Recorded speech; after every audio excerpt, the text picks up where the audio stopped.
Hello అందరికీ. మా పాప 5th మంత్లో ఉన్నప్పుడు మేము అన్నవరంకి వెళ్ళామన్నమాట. సో ఇప్పుడు మా పాపకి 1.5 year. After a long time మళ్ళీ మేము ఒక లాంగ్ ట్రిప్ టెంపుల్కి వెళ్ళబోతున్నాం అన్నమాట.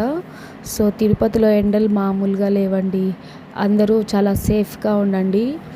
సో మేము తిరుపతి నుంచి ట్రైన్స్ లేవన్నమాట మాకు, మేము వెళ్ళాల్సిన టెంపుల్కి.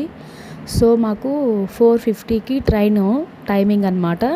సో అదరా బదరా మేము రేణిగుంట నుంచి ఉంది మాకు, డైరెక్ట్ తిరుపతి నుంచి లేదు. సో మేము రేణిగుంట స్టేషన్కి వెళ్ళి ట్రైన్ కోసం వెయిట్ చేసాం. ఫైనలీ ట్రైన్ వచ్చింది. సో మేము ట్రైన్ కూడా ఎక్కేసామన్నమాట. సో మేము నెక్స్ట్ పార్ట్ 2 పెడతాను, ఇది పార్ట్ 1. సో మేము ఏ టెంపుల్కి వెళ్తున్నాం అనేది ఎవరైనా గెస్ చేయండి. సో ప్లీజ్ మన ఛానల్ని లైక్ చేసి సబ్స్క్రైబ్ చేసి సపోర్ట్ చేయండి.